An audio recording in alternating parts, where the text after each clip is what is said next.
art and math guide us down this path. Historical tales come alive, where science and stories dive. Blended facts with heart, knowledge from the start. Meet rich blues we sing, to the future memory. Health and science in the mix, Meebridge got the fix. Complex subjects make right clear now every episode in ways that we actually acquire knowledge leads the way, and ways that make me more efficient. in the world of digital streams, turning knowledge into dreams. Through the tales of old, new stories unfold. Thank you so much for joining with me. It is truly an honor and a privilege. MedBix Webcast is a new kind of healthcare media channel to break the silo mentality and foster interdisciplinary thinking. Our mission is to fill that gap and to create a curiosity through different lenses, tapping the passion that guided the historical figures in medicine and bringing present-day groundbreaking research to the front lines. We interview physicians and leaders in the industry about present-day healthcare challenges on our live programming. Hey, welcome to the MedBix Webcast. This is Raman Raju. I'm the host. You know, the reason I started this channel because I wanted to educate, some, innovations. A lot of innovation is going on in the healthcare. We need it, actually. We need innovation, in the healthcare because of the American healthcare system is a paradox. More you spend, less care you're getting it. So we need solutions, innovative solutions. So to get innovative solutions, just the medicine point of view is not enough. I think that you need to have a little bit exposure to the doctors, you need to have exposure to mathematics, a little bit of physics, a little bit of art and psychology. All these things are part of that innovative platform. I think if they can participate and understand, it's much difficult for IT guys, software guys, think about medicine. Rather than medicine, people can learn the basic sciences of physics or mathematics or philosophy or psychology. So I think this channel, that's what I do. I interview doctors who bring a different perspectives. That's what my goal is for this channel. But anyway, that the artificial intelligence, everybody talks about artificial intelligence here, including the Uber drivers to all everywhere, top to CEO to everybody to the bottom in Silicon Valley.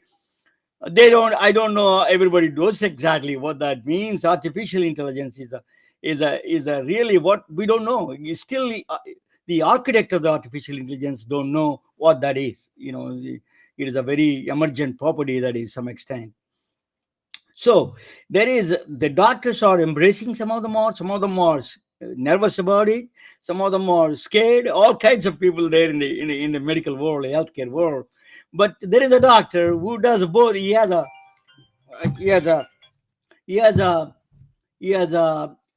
is joining from Iowa City, Iowa. Iowa City, I made a joke about it. They said that all the AI roads are going to end in Iowa City. He's saying that Iowa City is a progressive city. It is going to be, we are going to make changes in AI. We're going to be implementing AI there, So it's a very enthusiastic about AI in the Iowa City coming there to the healthcare system. That is Dr. Kenneth Nepple is coming from joining from Iowa City. He is a urological surgeon. He is a surgical urologist, and he is kidney stones, in the same gamut, urinary tract infections and cancer removals and tumor removals, all those things. So he's joining us from the Iowa City. So let me bring him to the table and we'll ask him just a little bit about his background. Hey, welcome to the MedBix Webcast, Dr. Kenneth Nepple. Tell us a little bit about your background, a little bit. Sure. Thank you so much for the invitation and the opportunity to talk with you. And so, for background, I'm an Iowa native. Grew up in Templeton, Iowa, all of 300 people in the western part of the state. Funny you mentioned psychology. I was actually a psychology undergraduate at Iowa State University, along with a biology or a minor. And I went to medical school here, University of Iowa, and then stayed here for urology residency.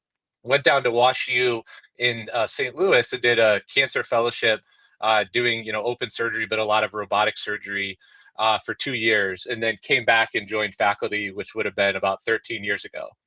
And so, as far as my sort of informatics origin story, there was a mentor I had in St. Louis who was pretty forward thinking. He kind of figured out the way that we close kidneys when we do robotic, partial nephrectomies. And he would tell me, hey, don't just be the robotic partial guy. Everybody's going to have a surgeon who can do that. You've got to kind of look and say, where else can you, contribute? And so, was in practice here for a couple of years and had one of the IT guys, IT people in my office, and we were talking about our EHR, which happened to be Epic here, and maybe some of the challenges we see as or I personally see as a physician in it. And he said, hey, we could fix, some of this. And so we had the ability to kind of redesign the Epic, widescreen navigator. And he was sort of the Steve Jobs Apple type of guy, and kind of made the workflow better. And then from that got exposure to our informatics group. And at that point, it was interesting because I remember contacting my mentor and asking if informatics is a thing, like he talked about, keep an eye open, for a thing that might be an opportunity. And so it's a, very silly question now, but, had communicated with him and said, hey, is informatics going to be something in the future? And he's like, oh yeah, of course. And so I started working with our informatics group here, and have been doing that. Sorry.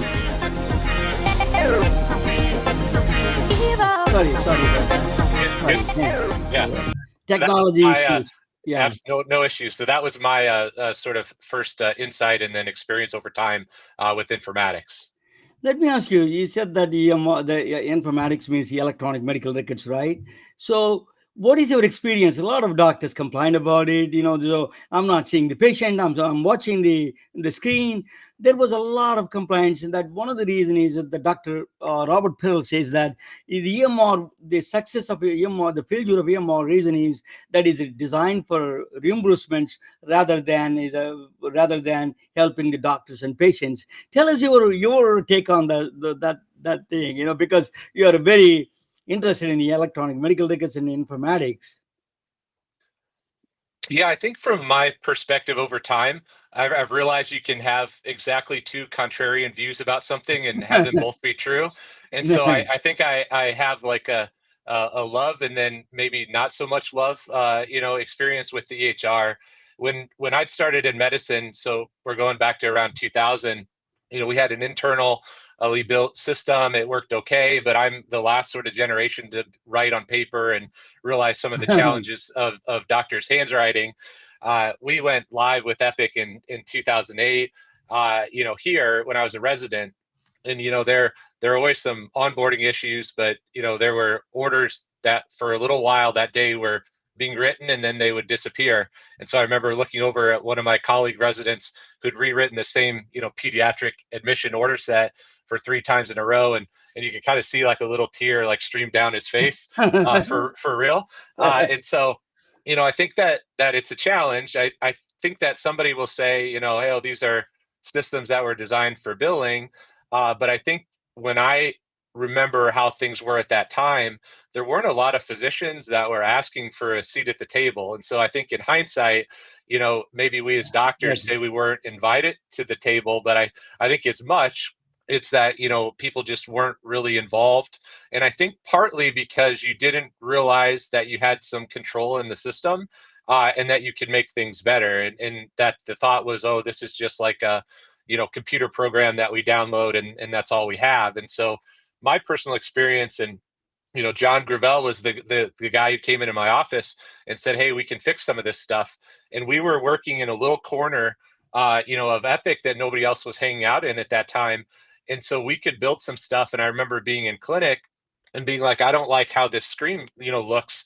And so I'd messaged, John, hope he's long gone. He subsequently went on to go to medical school and now is in practice. But, at that time, I could message him and say, hey, can we fix this? And he could sort of write the code and then on the fly, push something into the system. And so it's that control, I think, that really empowers physicians.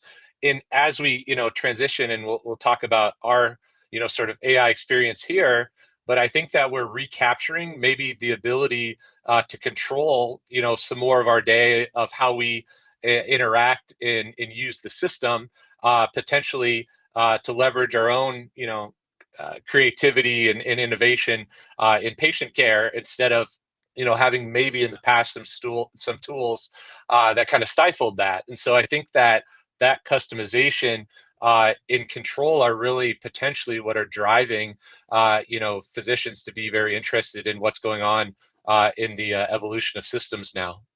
Yeah, I remember Epic came from a very solid database. They have a huge database from VA hospital systems. So that's why it was one of the best ones, because it is rich with the data. It's a very that's the first one, had a lot of data supporting the whole process. I took a classes there in Epic, Mumps language. That's written in the long time ago in the Vista. It's called Vista in the Epic system. Basically, they came from there. And then Judith, I think that lady, I saw her we were taking classes same time, but she developed quite a bit after that, and it became a very powerful force. But let me ask you, so the now you moved on to so let us talk about a little bit before we go into the artificial intelligence. I want to ask you the advances in urology, surgical urology. For example, when I was in the 1980s, 90s, I was selling ultrasounds and I was doing ultrasound. Oh, lithroscopy came in. Everybody is talking about it. So tell us, what are the advances going on in the urology and urological surgeries? Yeah, I have a classic slide that I always show, especially when I'm amongst urologists, that basically say, urologist is a surgeon who loves technology. That's probably true of everything now. But I think one of the things that drew me to the field is we use a lot of advanced imaging. And so, we use a ton of MRI, ultrasound, CT in our practice on a regular basis. We use a ton of scopes. And so, we do robotic surgery, but we're also looking into ureters, looking into kidneys, looking into bladders all the time.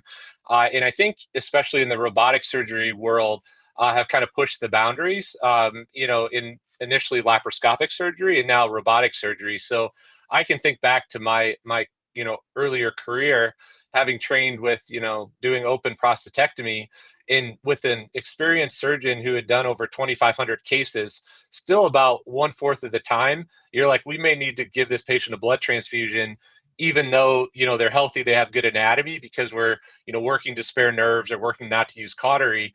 And so that was a surgery that was pretty high complexity. Well, fast forward over time, there was a transition there where now almost all of us do it predominantly robotically. I think in 13 years, I've transfused one patient, and we've looked at our institutional data, and we've gone 6 months, a year or longer, and not giving any transfusions. And so there was a lot of debate in the urology world about the value of that. I think actually initially robotic surgery helped push forward, things like care plans that are used on the open side to get people out of the hospital, and things like not using opioids. We're sort of implemented to try to help patients get out of the hospital faster. And so in the urology world, there's a lot going on surgically. There's a lot going on, with radiology. And then there's also a lot going on even with things like, pathology advancements. And rather than having, a single score for something based on the pathologist's eyes, well, now we're getting different information from pathology that we didn't have available. And so, I think urology is trying to help to lead the field, at least on the surgical side, on the cancer side, with saying, well, what can we do to make both the lives of our patients better and us as providers, kind of experience, things better for both patients and providers. So I was stuck with the one great point when I was talking with you on the phone few days ago. You said that something, you embrace like robotic surgery, just like the comparison you're doing with embracing the AI. So tell us that comparison you're doing. That I was fascinated by that. Yeah, when we were talking, I think the day before, finished some operations, and then kind of look back and say, well, what we were doing surgically, 15 years ago, we're making huge incisions, we're losing blood, and we thought we were absolutely doing the right thing for patients. And I think overall we probably were. But, as time advanced, we now look back and say, oh, it's kind of silly that we made those big incisions and lost that much blood and maybe operated on some patients, or for sure operated on some patients that probably didn't need to be operated on and could be surveyed. And so, it kind of pops up in my head, are we going to look back at how we're practicing medicine, recently, in the time spent, like looking through the chart, finding all the information that's buried. It used to be buried in a stack of 100 papers, and you'd flip through all the papers while you flip through the, actual copies of the films, and tried to find information. Well, now we do the same thing, or have done in the past the same thing with the electronic version. You basically took all the paper information and scanned it into the chart. And so as we develop some tools, are we going to look back and say, hey, it was really crazy how we used to practice medicine? We'd spend a half hour looking through the chart for the 10 things that were important, rather than having, some tools that helped. And so I think that's always, it's always easy to look back. That's one of my hobbies now, is I like, when I'm mowing the lawn, I'll have a book on on tape or whatever, through my phone, and I listen to like 5 and 10 and 15-year-old books about innovation, because it makes me feel like I'm a genius, because I know how everything ended up. And so we kind of start to get that feeling as we get experience with some tools that we have in the system, is things may be able to evolve at a much more rapid pace. What took the last 10 years to develop in the electronic health record, maybe that happens much more quickly once we have more of us that are able to make some changes in the system, and sort of customize the system to meet our needs.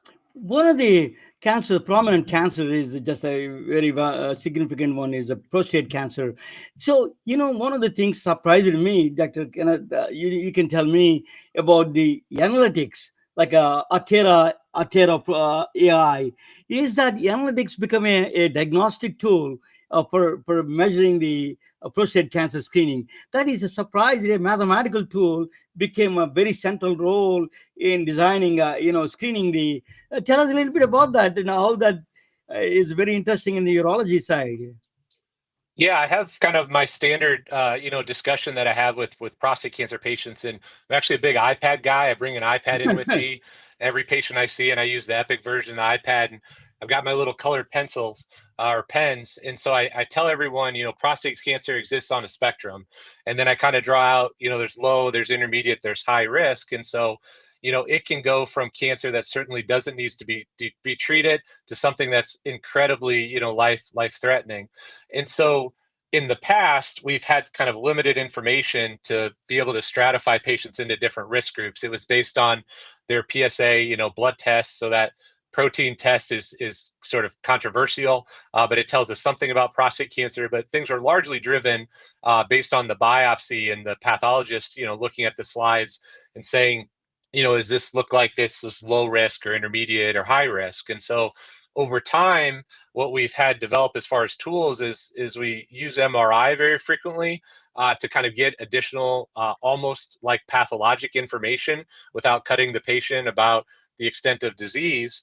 But then from the biopsy specimen, rather than just getting a number, if you look at what the Artera AI group developed, is they said, hey, let's take a digital image of the prostate cancer slide, and let's train that image based on patient outcomes. And they had access to clinical trials and collaborated with people who had run clinical trials, where they had a combination of the pathology slides still available, and they had outcomes 10 years out from treatment. And so what they did was, in training that algorithm, it can give a score that's kind of along that same spectrum, but it isn't dependent on what the PSA is or what the pathologist called the slide.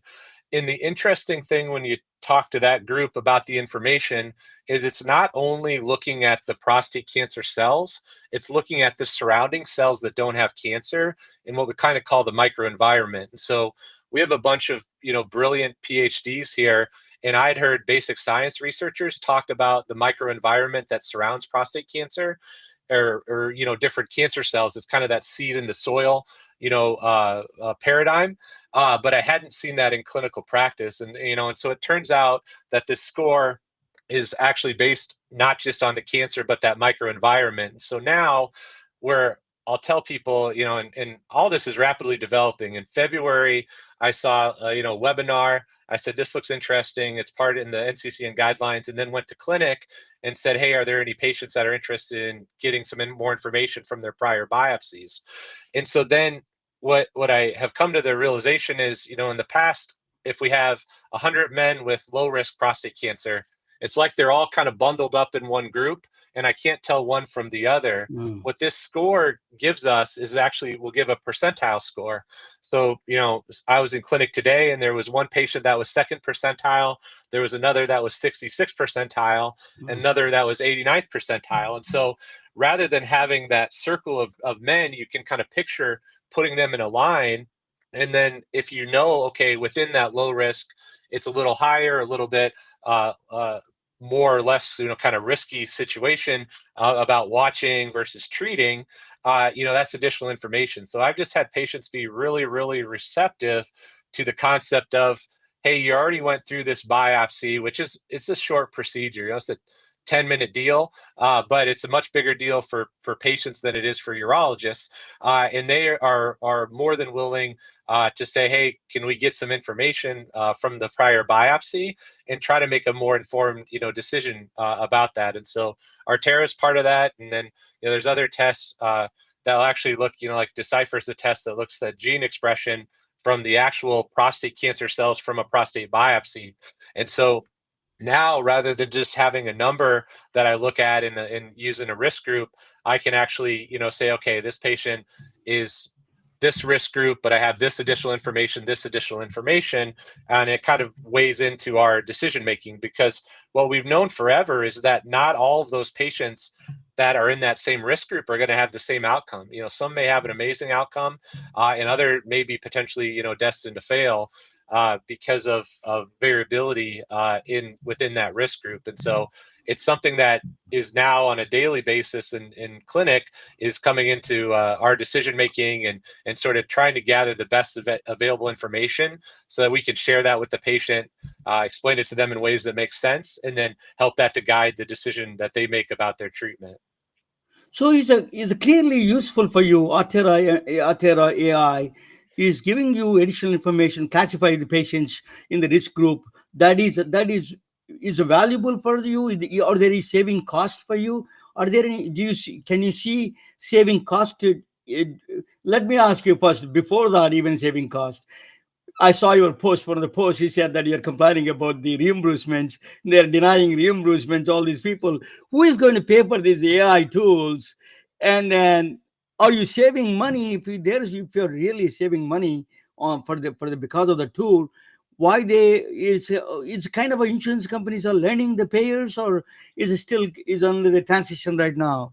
Yeah, I'm no health economics, expert. I just learn about some of this stuff and think about some of this stuff as a hobby. But perfect example, actually, from clinic today, is it was a man with high risk prostate cancer, and he was getting, he got a PET scan. Luckily, there was no evidence of disease elsewhere. We said, hey, this is favorable. He was an older guy, and we said, hey, we'll do radiation. We have data that you should get a medication called androgen deprivation therapy, and more data that you should get this other medication called abiraterone. And so in your head, you're still, though, like, okay, this patient is still potentially going to have a pretty negative long-term outcome just because of the aggressiveness of the disease. And so he was actually one of the first patients that I did the test on, and we got the result back, and he was in the second percentile on the favorable side. So, we were able to talk about, hey, actually, even though he told me everything I've gotten to date has been like bad news, like, oh, this is really aggressive. It was the first thing, the PET scan was the first thing, but the second thing that was like, hey, this is actually, quite favorable. In the interesting thing then is at the recent ASCO, so American Society of Clinical Oncologists, Artera had done some additional testing based on a clinical trial and said, okay, in patients with this high risk disease, there are some that may not need this additional medication called abiraterone. And so the test can actually tell you who doesn't need this additional medication as much. And so there's a potential cost savings, which I'm not even going to quote a number, but I'm sure it's in the 5 digits of what abiraterone costs, in a year. And so saw that patient back today, and he's seeing the medical oncologist too. But we talked about this test and how potentially it may allow de-escalation, which would also be less costly, for the patient, and potentially could help to avoid what, side effect that he could be having from the medication. So I think there are some situations like that very explicitly, may guide care. I think there's also just a part of, like, the chart is so big that you may not actually know what's going on and is going on for the patient before. And so if there's a tool that can look No, within the yeah. chart, Just then excuse me, you'll have because that. Yeah. yeah, Go ahead. excuse me before we go into the notes part of it. So, Sure. but I wanted to ask you a question about that Atera MD. Right now, Atera AI is not reimbursable right now, right? It's not. Oh, You're, it's very much reimbursable. And it's so very much reimbursable. Very good. so they were able to basically show validation by use of these clinical trials, and so they're part of the NCCN, National Comprehensive Cancer Network. They're in the guidelines, and so most of the time now, when testing works its way into the guidelines, then it's reimbursed. And so I've been using it for about 5 months, 6 months, and I haven't seen any issues because it's part of the guidelines. And actually, compared to some other tests that are done from prostate biopsies, it actually has a lower, price point than some of the other testing. So, yeah, That, that's the nice thing is I can tell a patient, hey, this is some additional information we can gather from your prior biopsy. There's the cost to it, but because it's part of these guidelines, it's generally been reimbursed, by insurance. And I think they have a system in place to where if it wasn't reimbursed, then there's some conversation with the provider and the patient about whether to do the testing. But my experience to date has not, that conversation has actually never had to come up. Fantastic, as they're reimbursing. So, but yeah, that's a clinical side. It helps you clinical side of it. Administrative side, your time, that notes that is you're talking about that. Let us talk about that a little bit.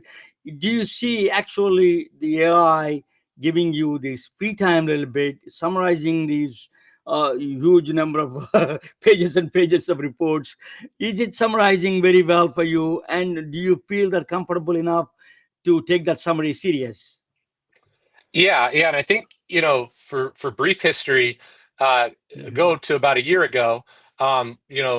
Previous to that, one of my residents had shown me, ChatGPT. I played around with it a little bit, but I actually wasn't that interested in AI. It wasn't until we had access to some tools, and so University of Iowa, we ended up turning on 2 tools at the same time. One is ambient transcription, and so you hear a lot about Yeah. that. A lot of other places have that in place, and so we use a vendor called Nabla. But then there's another technology that's AI powered chart abstraction, and so the group we work with is called Evidently. And so our system basically piloted those 2 technologies, said, hey, it looks like there's some promise about what these could do. I was on the pilot group for the chart abstraction, and so got to experience the situation where, I don't know exactly how it works, but it works where the AI can look at the whole chart. And you keep in mind, for those that aren't medical professionals, you think, oh, all the information's in the chart, but there's really kind of data that's siloed. There's the usual EHR data, but there's also information that's in health information exchanges.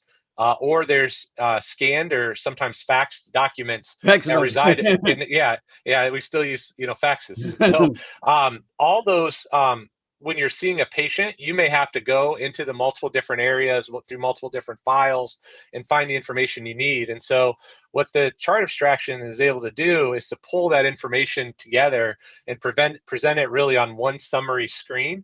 And so when I first started using the tool, what I also realized is it's not just the tool; it's the team behind the scenes. And so, I was like my daughter's volleyball game was working in between her games on my laptop, and I realized, oh, there's one piece of information that's missing here, and I hit the little feedback button.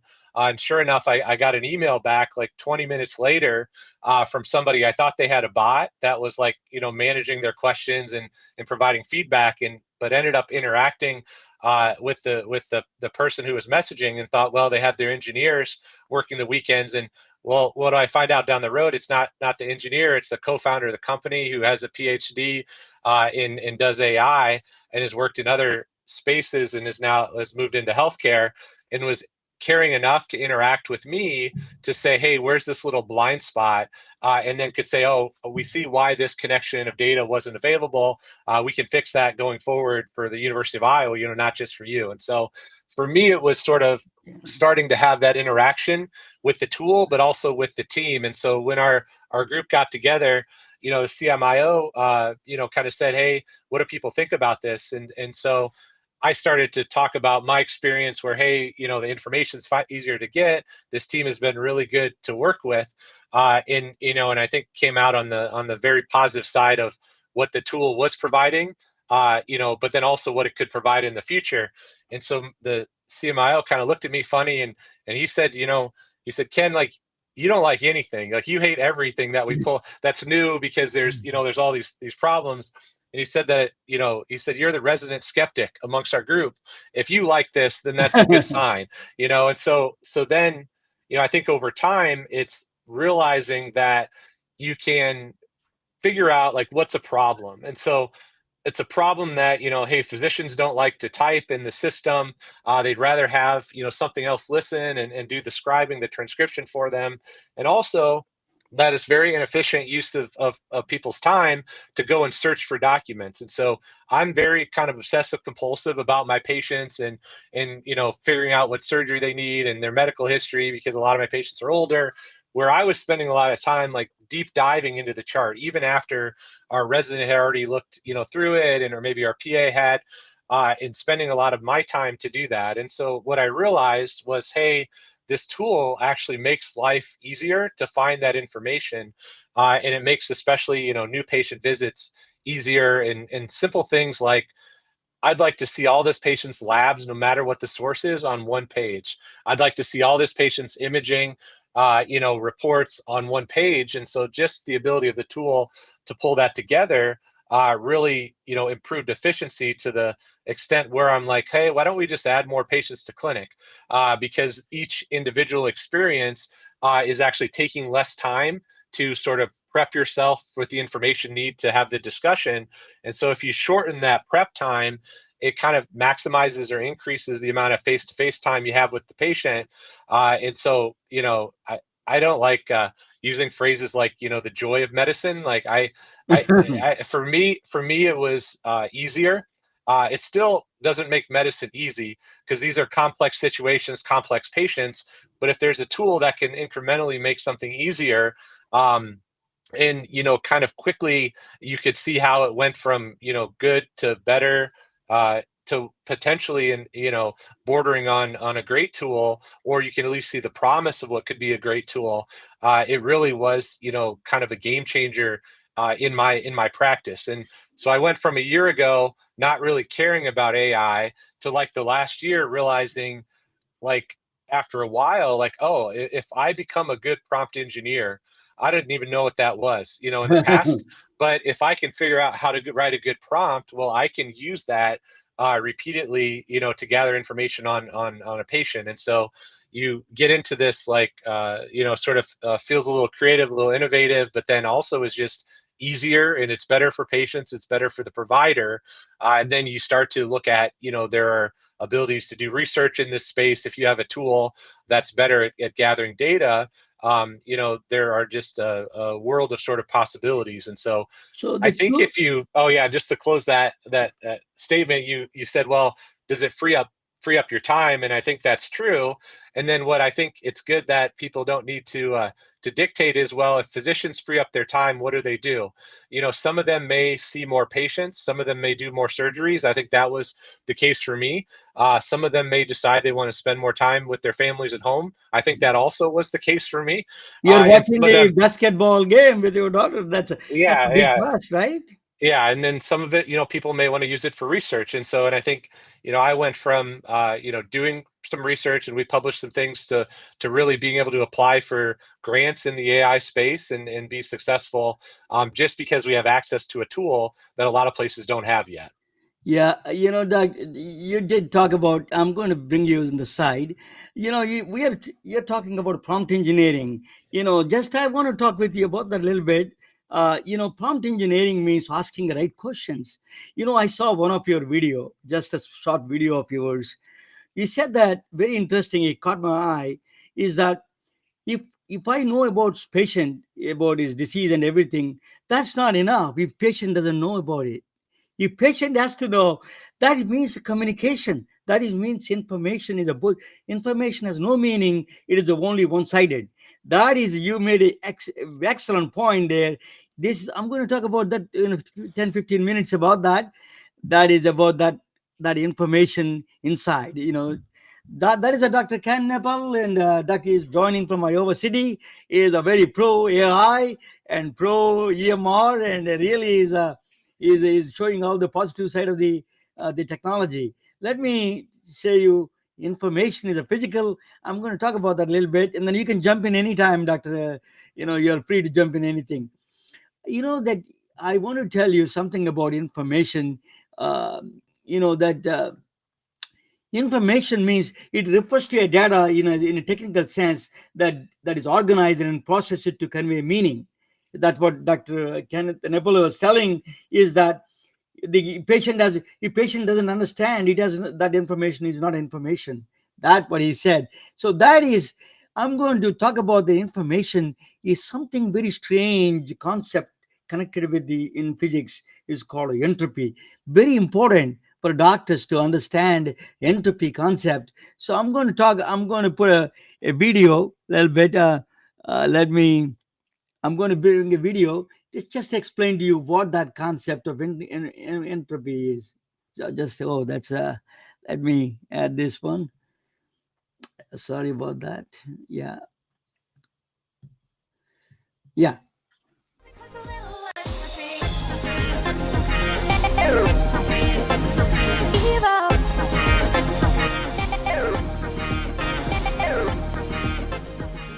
Hello, my name is Ramana Annamaraju. I'm going to introduce you to one of the most enigmatic and elusive concepts in the entire field of science from my book, Science is Not a Subject, Science Must Be a Lifestyle. The concept is called entropy. I'm focusing on one aspect of entropy related to information and its connection with the present day healthcare challenges.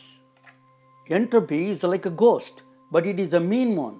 You don't see it, you cannot talk to it, it never leaves you, it threatens your job, it tries to destroy your health, it affects your performance, it follows you wherever you go and whatever you do. You feel and see only its destruction. It is not your competitor you need to worry. You need to worry about this elusive ghost. It is your enemy number one. Please pay attention. It makes a difference in your career, in your job, and your duties. If you are a policymaker, you have to understand the impact of money and the economy of your citizens. If you are the CEO of a healthcare system, you have to be concerned about access and equity for all your members. And if you are a software engineer, you need to analyze simplicity versus complexity with your user experience design. As I mentioned before, entropy is your number one enemy. It is true what they say, know your enemy first, then you can come up with a strategy to deal with it. We need to start with the question how much you know and how much you don't know about a system you're working on. This is not some philosophical or a new age question. You have to quantify with the numbers. It is a scientific question to the core. The answer is not that easy. Fortunately, there was a guy smarter than all of us gave a stunning insight.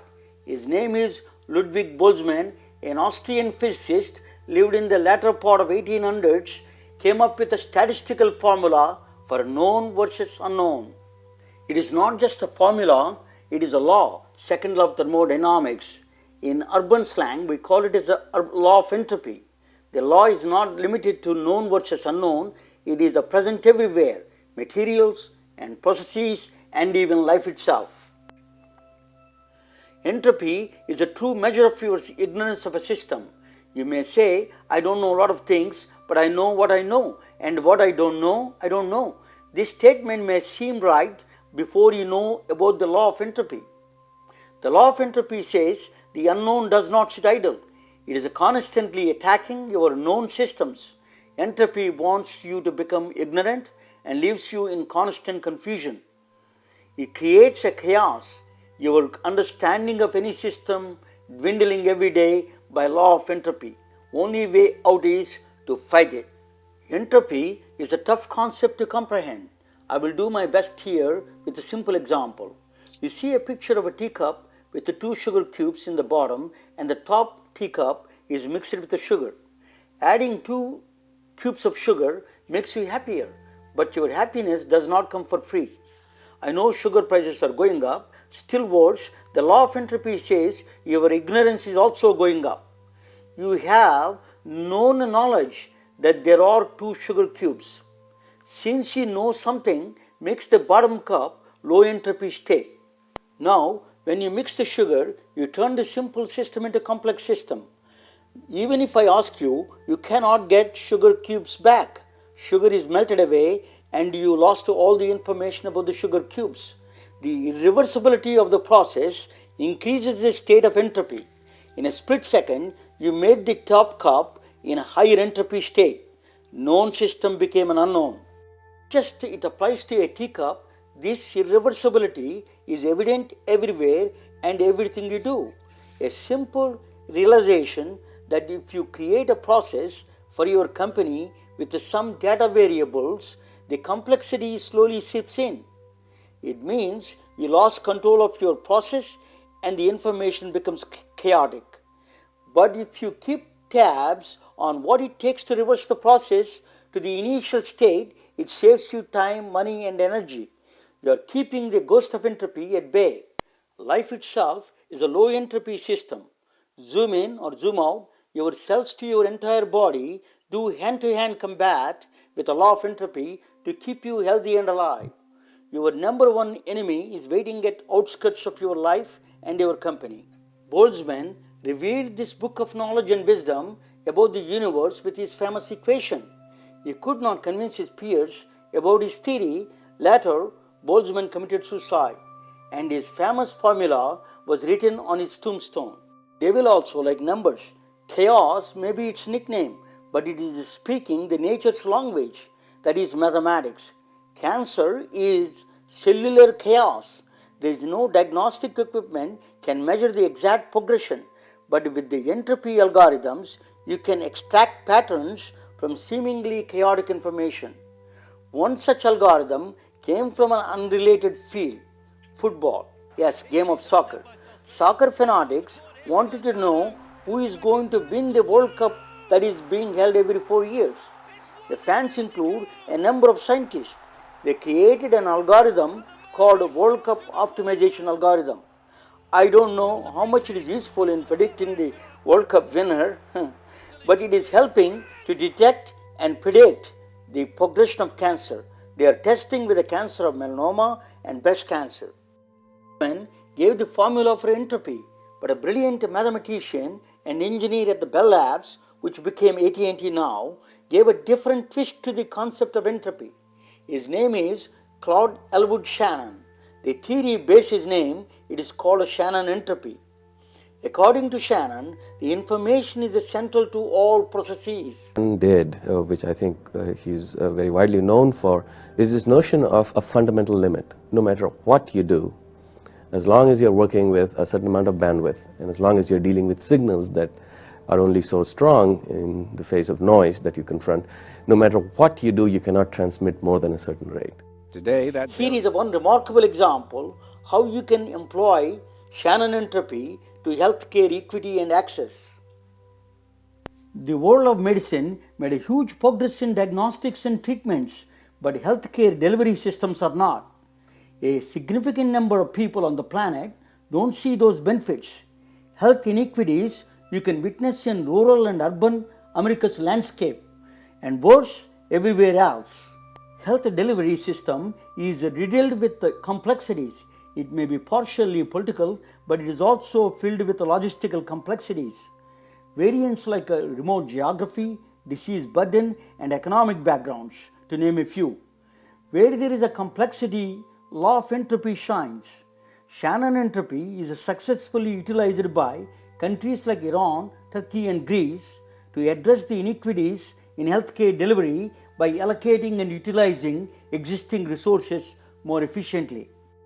Truly a remarkable tribute to human mind how an obscure 18th century physicist from Austria and 21st century brilliant mathematician from MIT can help humanity by discovering the hidden laws of nature. Thank you for listening. You can read in my book further. Science is not a subject, science must be a lifestyle. That is the entropy. I'm going to talk just one more thing I wanted to show you. Very quick, a couple of slides. There's actually what the entropy is, Dr. Kenneth Nepple. This is there was a entropy and information is a very strangely connected. There is a Maxwell demon. It's called. A lot of people claim there is a free energy. I tell you always there is a very skeptical. I was skeptical as a physicist. So the Maxwell demon demonstrates the skepticism of the free energy. There's a demon there sitting down there in a box. If the fast moving particles create a heat and the slow moving particle creates a cold, the cold temperatures. So devil sitting on the top and put a door, and is a thought experiment. What it does is it moves all the fast moving particles to the left, to the right side, and the left side moving all the particles to the left side. So you can cook food in the right side, doing anything, and then you can store the food on the left side. So free energy. Oh, everybody thought it's an excellent is a free energy. But there is a problem that they didn't recognize. That demon needs to, whenever it puts the store the information, it has to store the information in the brain. Whether when it's storing the information or erasing the information, it spends energy. That is a 0.0175 electron volts is actually mathematical constant, is a Landau limit is called. So every time you store energy, anything that you store information, it is bit by bit, it does that. So if there is no free energy, he is spending energy from it in the brain. That's what it is. That's why you got to eat. Even devil needs some food. So knowledge and entropy are, if the knowledge goes up, entropy goes down. Ignorance goes up, the entropy goes up. So that entropy idiots I call. So what is information? Least number of bits, letters needed to convey the message. That is a Shannon entropy. He gave a very mathematical formula. But computers, you have a 1 bit per symbol, 0 or 1. That's a 1 bit. In the LLM's language, A, B, C, D, E, F, this language, English language, you need a 4.7 bits information to convey each letter. That was that's the first publication by Shannon. The Claude Shannon did that actually. So that's the reason English has the lowest entropy. English language. That's why Twitter is so famous. You cannot put a Twitter in my language. Impossible. Because one letter missing, you cannot understand. So English is the lowest entropy. That's why English is very popular in the Twitter side. So Twitter is very popular because of the low entropy. So I actually, these EMR companies keep on changing. Some EMR companies, I don't want to, they're changing the versions. What the entropy says that every time you change the versions, you are increasing the complexity. There's a technical debt goes up, complexity goes up. It becomes an overload. EMR chaos comes there. Information is lost. There's no more information. I can see that actually some of the EMRs did that. Increase the complexity, the core function is lost, pressure in the workstations, a lot of burnouts that happen to because of that reason. So keep it simple. You don't need. So this is a entropy is a problem for everything. LLMs have the entropy problem.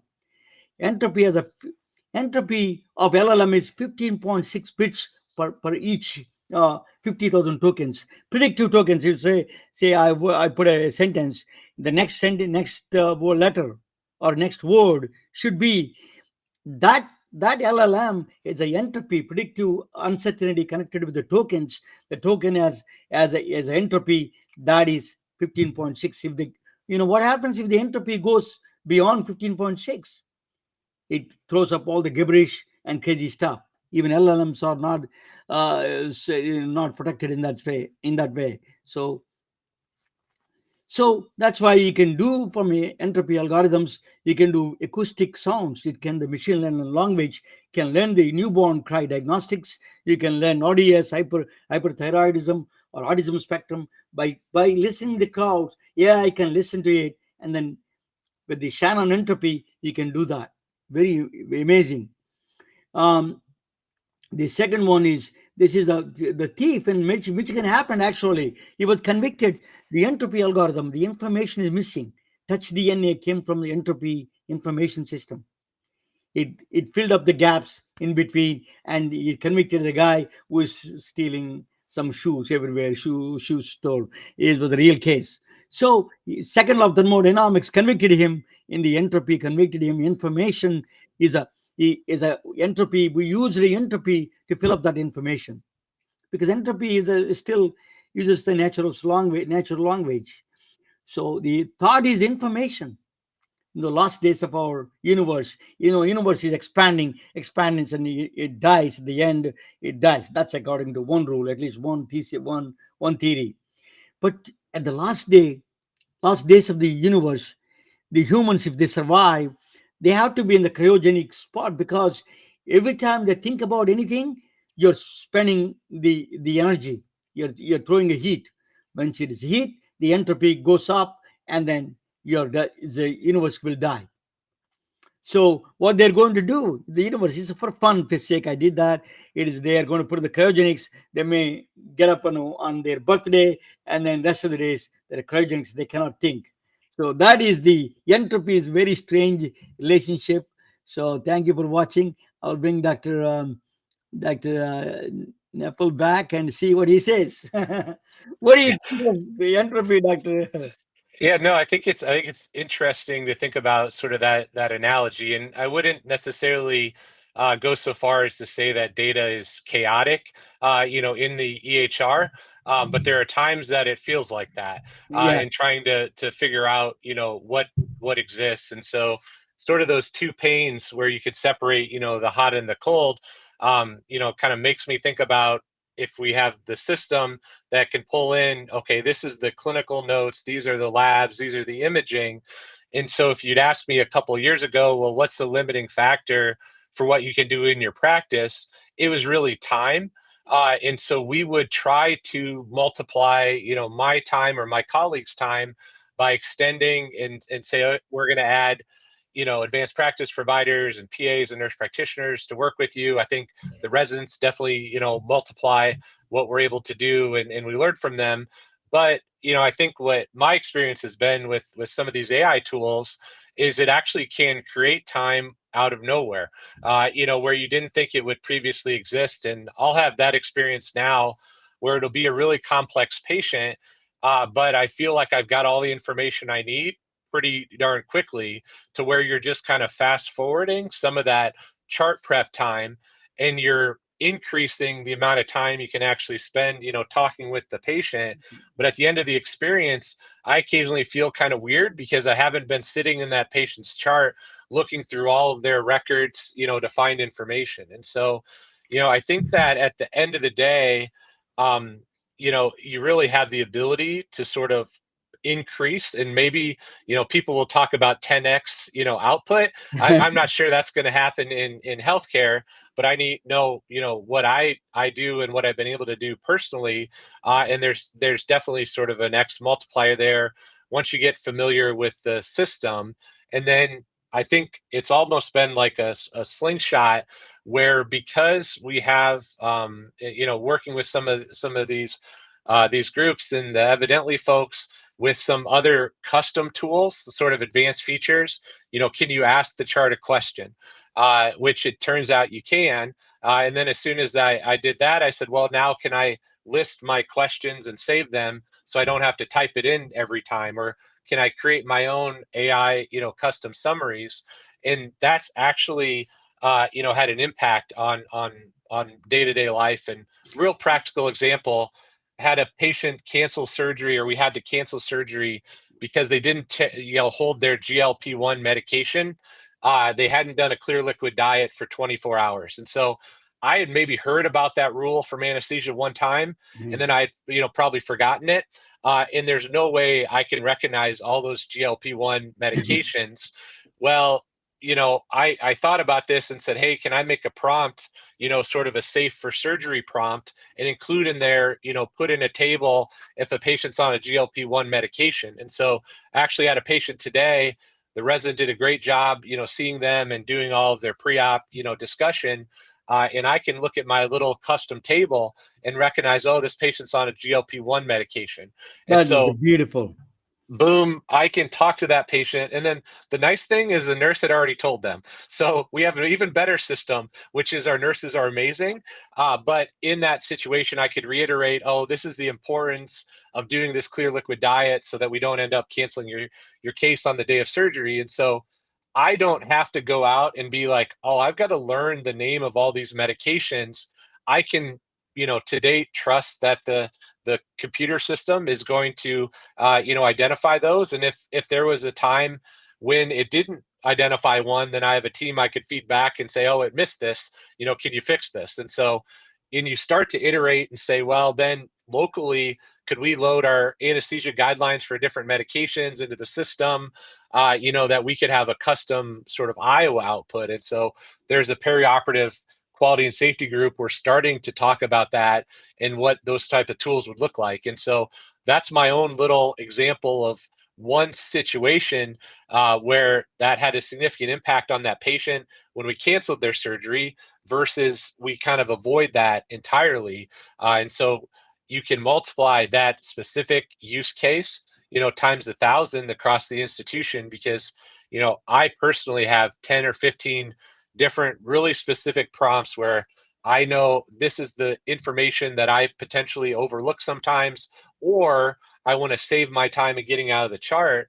And, if I have my 15 things, well, the next doctor over, or the nurse, or whoever, can also create, well, what's their top 10 things that they want to, have sort of automated to pull out. And the reality is, like, in an academic environment or any environment, I'm supervising, residents, and they do a great job, but I'm still taking a look and saying, okay, is this note right? Is there some aspect of this that we need to edit? And so I just feel the same way with the AI, and so I don't need the AI to tell me how I should treat this kidney mass. I know how to do that, but I need it to show me kind of that Donald Rumsfeld, like you got to at the beginning, the known knowns and the unknown unknowns.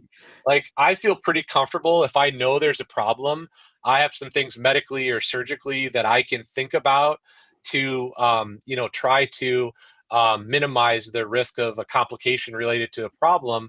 But I spend as much time worrying about, well, what are the unknowns that I don't even know? Has this patient have some medical history or on some medication, that is going to impact things? So I think, that I know, number one, that you have way better video editing skills than I will ever have. And so a pat on the back for that. But I think, everything, or many of the things you're talking about in that video are applicable to healthcare. And how do we decrease the complexity so that we're all kind of in our, sweet spot, or hitting that sort of, I don't normally think about flow state in clinic, because all the time you're running into roadblocks historically, versus if I've got the information I need at my fingertips, well, then I can run with that. And so Dr. I think Nepple, that's where these tools have promise. So thank you. Dr. Nepple, you shed a light on a very, you gave a confidence to your fellow physicians, and, you gave a very positive light about the AI. And then we clearly demonstrated where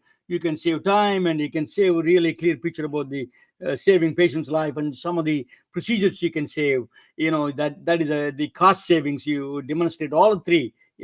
I'm really, thank you so much. It's truly an honor and a privilege to talk with you. It's a really, you gave us a very clear path that AI's the role in the particularly in urology or in general in medicine and overall healthcare. Thank you so much, sir. It is truly an honor. Well, thanks so much for reaching out and for this service that you're providing. I'm just starting to work through the video archives and starting to learn things with each of those. So appreciate the invitation, and I think it's really an exciting time, to be in not only in medicine but in whatever you're doing, to think about how the tools are changing to help us be better. Thank you, sir. If you can hang around after the podcast, I will talk with you a couple of minutes. Thank you so much, all. Good night, all of you. Good night, all of you. We are retelling their stories through our patented designs that can be worn on scrubs, t-shirts, printed on conference bags, and endless other promotional materials. Daily Wear for Medicine is the first ever of its kind to create curiosity in medicine through visual art. We at MedBricks are celebrating unsung heroes of the past who made enormous contributions to the field of medicine through our unique campaign called Daily Wear for Medicine. You can wear it, carry it, and give it.